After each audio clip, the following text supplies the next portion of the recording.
Hi friends, welcome to my channel. ನಾನಿವತ್ತು ನಿಮಗೆ ಇನ್ನೊಂದು ಹೊಸ ಜಾಬ್ ಅಪ್ಡೇಟ್ಸ್ ತೊಗೊಂಡು ಬಂದಿದ್ದೀನಿ.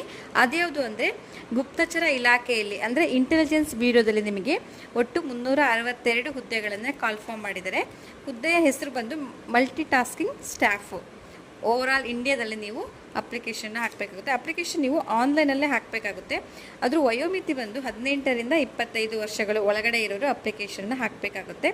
ಸ್ಯಾಲ್ರಿ ಪ್ಯಾಕೇಜ್ ಕೂಡ ಹೀಗಿದೆ. 18,000ಇಂದ ನಿಮಗೆ 56,000ವರೆಗೂ ಸ್ಯಾಲ್ರಿ ಸಿಗುತ್ತೆ. ಅದು ಕ್ವಾಲಿಫಿಕೇಷನ್ ಬಂದು SSLC ಜೊತೆಗೆ ನೀವು ಡಿಗ್ರಿಯನ್ನು ಮಾಡಿರಬೇಕಾಗುತ್ತೆ. ಮಾನ್ಯತೆ ಪಡೆದಿರುವ ವಿಶ್ವವಿದ್ಯಾಲಯದಿಂದ ನೀವು ಡಿಗ್ರಿಯನ್ನು ಮಾಡಬೇಕಾಗುತ್ತೆ. ಅಂಥವರು ಅಪ್ಲಿಕೇಶನ್ನ ಹಾಕಬೇಕಾಗುತ್ತೆ. ಅಪ್ಲಿಕೇಶನ್ನ ಹೇಗೆ ಹಾಕಬೇಕಂದ್ರೆ ನಾನು ನಿಮಗೆ ಒಂದು ವೆಬ್ಸೈಟ್ ಲಿಂಕನ್ನು ಕೊಟ್ಟಿರ್ತೀನಿ. ಅಲ್ಲಿ ಹೋಗಿ ಅಪ್ಲಿಕೇಶನನ್ನು ಡೌನ್ಲೋಡ್ ಮಾಡಿಕೊಂಡು ಅದರ ಫಾರ್ಮ್ ಫಿಲ್ ಮಾಡಿ ನೀವು ಅಪ್ಲಿಕೇಶನನ್ನು ಹಾಕಬೇಕಾಗುತ್ತೆ. ಎಲ್ಲ ಕೂಡ ನೀವು ಆನ್ಲೈನಲ್ಲೇ ಇರುತ್ತೆ. ಸೊ ಅದು ದಿನಾಂಕ ಬಂದು ನಿಮಗೆ ಕೊನೆ ದಿನಾಂಕ ಡಿಸೆಂಬರ್ 14 ಒಳಗಡೆ ಯಾರ್ಯಾರ ಅಪ್ಲಿಕೇಶನ್ ಹಾಕೋರಿದ್ದೀರಾ ಅಲ್ಲಿ ಅಧಿಕೃತ ವೆಬ್ಸೈಟ್ಗೆ ಹೋಗಿ ಅಪ್ಲಿಕೇಶನನ್ನು ಹಾಕಬೇಕಾಗುತ್ತೆ.